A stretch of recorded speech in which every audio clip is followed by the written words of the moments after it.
সমগ্র বিশ্বের জ্ঞান ও সংস্কৃতির আকাশে ধ্রুবতারা কবিগুরু রবীন্দ্রনাথ ঠাকুর 25শে বৈশাখ 1268 বঙ্গাব্দে কলকাতার জোড়াসাঁকোর ঠাকুর বাড়িতে জন্মগ্রহণ করলেন।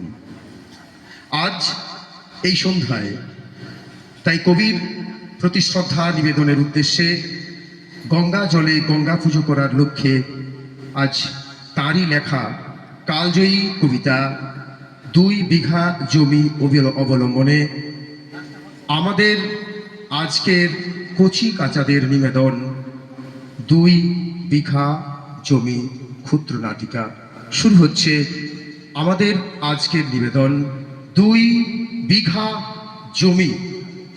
এই নাটকে যারা অংশগ্রহণ করছেন সংগ্রাম মুখার্জি, চন্দন মণ্ডল, প্রিন্স চক্রবর্তী, রুদ্র দত্ত, দেবনাথ চক্রবর্তী, অনিক মহন্ত ও বিশেষ চরিত্রে দিব্যা লায়েক।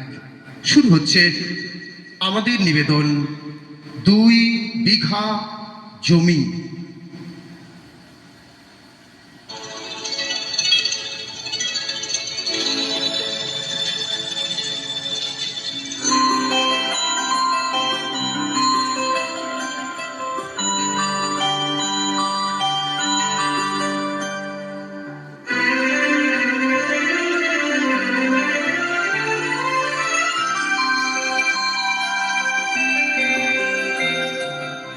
আকাশ ভরা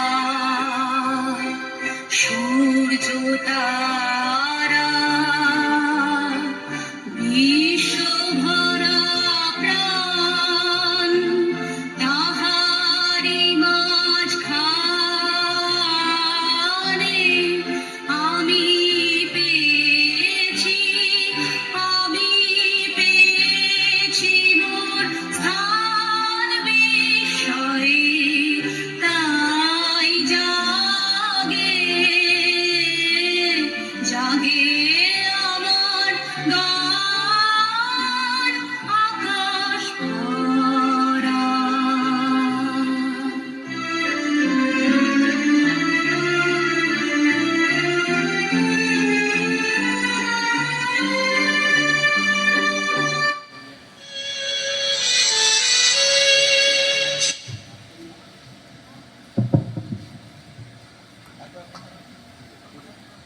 প্রণাম জমিদার বাবু। ভালো থেকো, ভালো থেকো। তা তোমরা আমার নতুন বাগানটা দেখে এসেছো? হ্যাঁ জমিদার বাবু, চমৎকার, অপূর্ব, অসাধারণ। কিন্তু জমিদার বাবু, কিন্তু কিসের কিন্তু? কিছু নয় জমিদার বাবু। বলো, তোমাকে বলতে হবে। তুমি কি বলতে চাইছিলে? এই তুমি বলো, তুমি এই তো আমার কথাটা বলছিলে। না জমিদার বাবু, আপনি অভয় দিলে আমরা বলতে পারি। বলো বলো, কি বলতে চাও বলো। মানে জমিদার বাবু, আপনার বাগানে যেন স্বর্গীয় উদ্যান, নানা পাখির নানা গান, ভরে যায় মন ও প্রাণ। কিন্তু 2 বিঘা জমি, উপেন যার মালিক আমরা জানি। উপেনের সেই জমি আপনার বাগানের মান করছে হানি। আজে বাজে না বলে তোমরা ঠিক করে বলো তো, তোমরা কি বলতে চাও? মানে জমিদার বাবু, আপনার সেই জমি যদি উপেনের কাছ থেকে নিয়ে যাওয়া যেত তাহলে ভালো হতো। আর বেড়ে যেত আপনার আর বাগানের মান। ও এই ব্যাপার, ভাবতে হবে। ভাবতেই হবে জমিদার বাবু। না ভাবার কোনো কারণ নেই জমিদার বাবু। তোমরা যাও আর উপেনের বাকি খাজনার খাতাটা বের করে রেখো, আর শুম্ভ নিশুম্ভকে ডেকে পাঠাও। এক্ষুনি পাঠাচ্ছি জমিদার বাবু। এই শুম্ভ, এই নিশুম্ভ, কে কোথায় আছিস আয়, জমিদার বাবু ডাকছেন।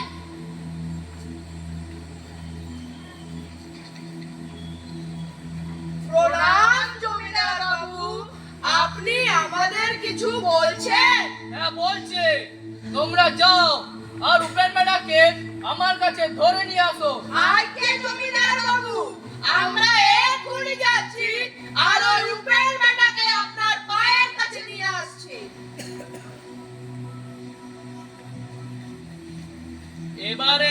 দেখবে কিভাবে উপেনের কাছ থেকে ওর 2 বিঘা জমি কেড়ে নিতে হবে। আপনি মহান জমিদার বাবু।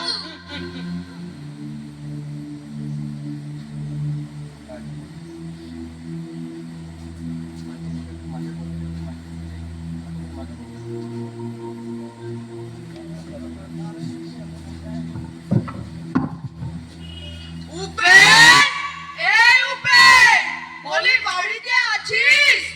এ বেটা সাড়া দিচ্ছে না তো। সাড়া দেবে না মানে বেটাকে ঘাড় ধরে টেনে বার করবো। উপেন, এ বেটা উপেন, বলি বাড়িতে আছিস? আগে আমায় কিছু বলছিলেন? বলছি না তো কি, তোর মুখ দর্শন করার জন্য আমরা এখানে এসেছি। আপনারা রাখছেন কেন? বলুন, আমি কি করতে পারি আপনাদের জন্য? রাখবো না তো কি তোর পুজো করবো? শোন, বাবু তোকে ডেকেছেন, তুই এক্ষুনি আমাদের সঙ্গে ওনার বাড়িতে চল, উনি তোর গলায় মালা পরাবেন। কিন্তু আপনাদের কোথাও একটা ভুল হচ্ছে। আমি তো কোনো অপরাধ করিনি। তাছাড়া আমি তো আমার খাজনা মিটিয়ে দিয়েছি। অত শত আমরা জানি না, বাবু ডেকে পাঠিয়েছেন, তুই এক্ষুনি আমার সাথে চল। আপনারা এগোন, আমি জলটুকু খেয়ে এগোচ্ছি। জয় দাও করে খাবি, এখন তুই যাবি, তাদেরকে টানতে টানতে নিয়ে যাবো। আচ্ছা চলুন তাহলে।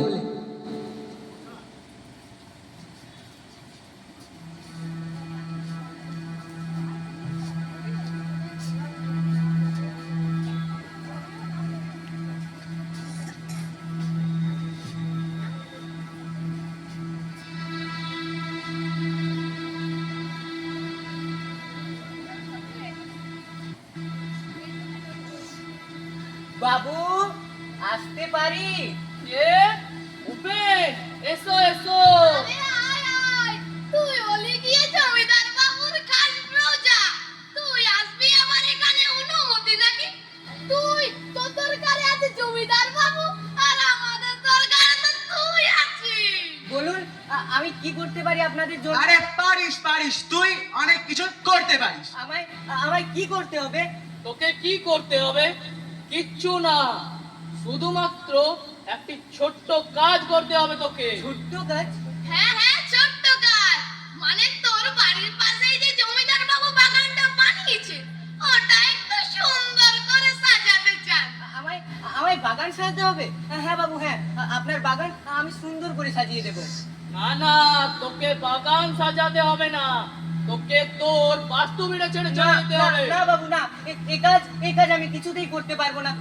ওই ভিটে আমার শক্ত পুরুষের ভিটে বাবু, ওই ভিটে আমার কাছে সোনার চেয়েও দামি। না না। তোর বাকি খাজনা মুকুব করে দেবেন জমিদার বাবু। তোকে নগদ কিছু টাকাও দেবেন জমিদার বাবু। তো লক্ষ্মী ছাড়া নয় বাবু এ উপেন, যে সামান্য কয়েকটা টাকার জন্য নিজের ভিটে ছেড়ে চলে যাবে। বাবু দোহাই, এই, শুনবো, না, শুনবো। না বাবু, না, একে না, গ্রামের বাইরে বার করে এটা না, দাও। না বাবু, না, এটা করবেন না। ওই যা, ভিটে, যা। না, না বাবু।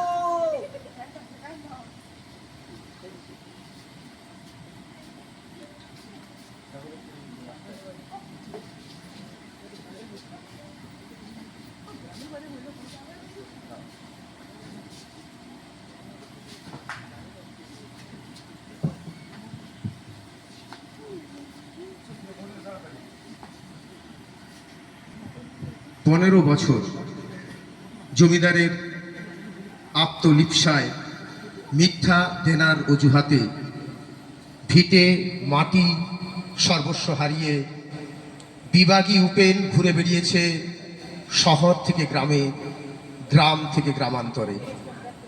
করেছে তীর্থ দর্শন, এক তীর্থ থেকে আরেক তীর্থস্থানে। কিন্তু তীর্থে শান্তি কোথায়? তীর্থ কি সেই সাতপুরুষের ভিটে? সেখানেই কি সব শান্তি? উপেন ভুলতে পারেনি সেই তীর্থ, সেই 2 বিঘা জমি। তাই সে আবার সন্ন্যাসীর বেশে ফিরে এসেছে মাটির টানে। পরিচয় দিয়ে নিজের অধিকার প্রতিষ্ঠা তার লক্ষ্য নয়। সে দূর থেকে শুধু নিরীক্ষণ করবে তার সপ্ত পুরুষের বাস্তু ভিটে, প্রকৃতির আশীর্বাদ পুষ্ট তার বাসভূমি।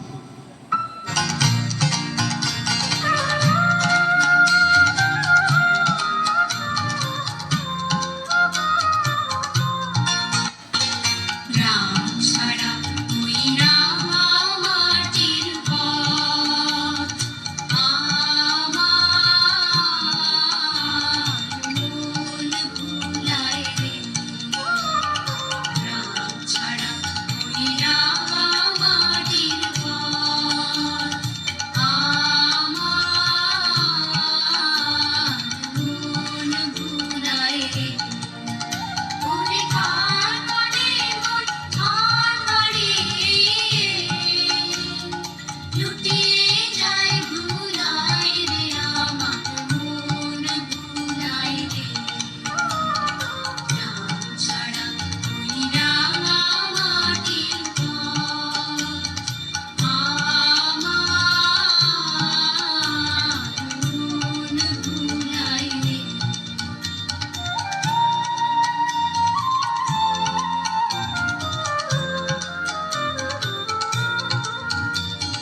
আহ, কি প্রশান্তি এই স্থানে। কত দেশ, কত শহর, কত তীর্থক্ষেত্রই না ভ্রমণ করে এলাম, কিন্তু কিন্তু কোথাও একটু শান্তি নেই। কিন্তু আমার এই জন্মভূমি, আমার এই বাসভূমি, এর অপার মহিমা। নম নম নম সুন্দরী মম জননী বঙ্গভূমি, গঙ্গার তীর স্নিগ্ধ সমীর, জীবন জুড়ালে তুমি। অবারিত মাঠ গগন ললাট, সুমে তব পদধূলি, ছায়া শনিবীর শান্তির নীড়, ছোট ছোট গ্রামগুলি। পল্লব ঘন আম্র কানন, রাখালের খেলা গেহ, স্তব্ধ অতল দিঘি কালো জল, নিশীত শীতল স্নেহ। বুক ভরা মধু বঙ্গের বধূ, জল নিয়ে যায় ঘরে, মা বলিতে প্রাণ ঘরে আনচান, চোখে আসে জল ভরে। এই তো এই তো এই তো সে আমার কাকাতুয়া আমের গাছ। কত কত ফলই না ধরে আছে, ভারী সুন্দর লাগছে দেখতে। হিরে হিরে, তো তোর তোর মনে হয় সেই কাল বৈশাখী ঝড়ে আমরা ঝড়ের পর যখন আম কুড়োতে আসতাম তার কথা? আর আর সেইবারের কথাটা মনে পড়ে, যেবারে ঝড়ে তোর একটা ডাল ভেঙে যায়, আমি আমি কত কেঁদেছিলাম, আর বাবা আমায় বুঝিয়ে সুজিয়ে ঘরে নিয়ে গিয়েছিল। আর যাক সে কথা।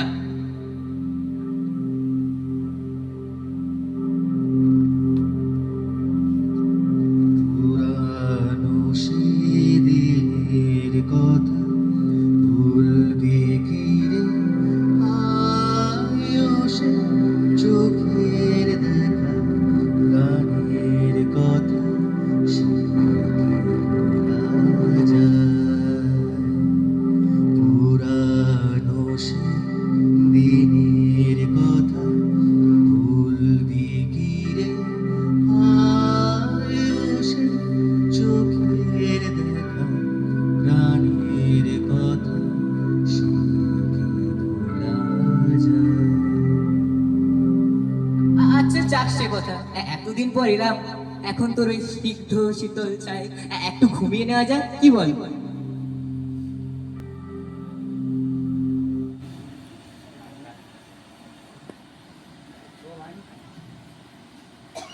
এ কি, এ তো দুটো আম। মা, মা গো, তুই তুই তোর উপেনকে চিনতে পেরেছিস মা? তুই তুই তুই আমাকে চিনতে পেরেছিস? কে কে রে তুই? কি করছিস এখানে? আমি আমি তোমাদের উপেন গো, আমায় আমায় চিনতে পেরেছো? না না, আমরা কোনো উপেনকে চিনি না। চেনেন না? না চিনি না। তা তোর হাতে ওগুলো কি?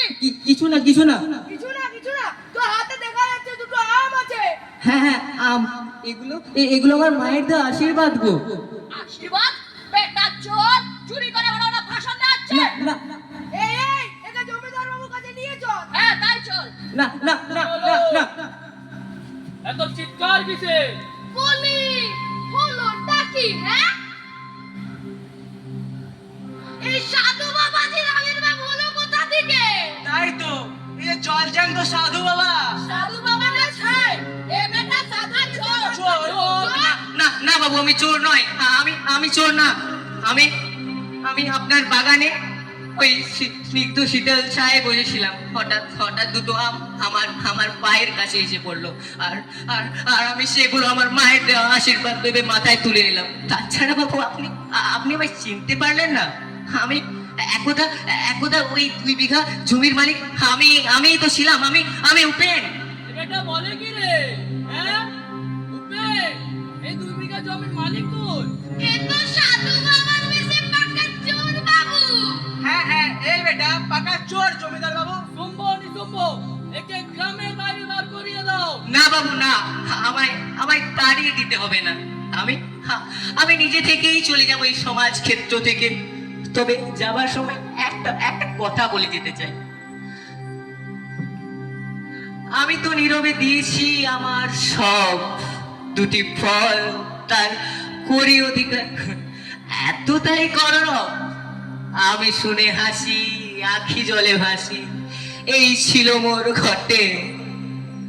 আজ তুমি মহারাজ সাধু হলে, আজ আমি আমি আজ চোর বটে।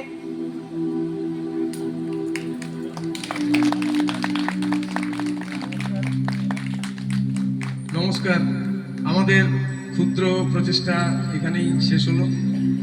সকলকে আন্তরিক অভিনন্দন এবং শুভেচ্ছা জানাই আমাদের পক্ষ থেকে।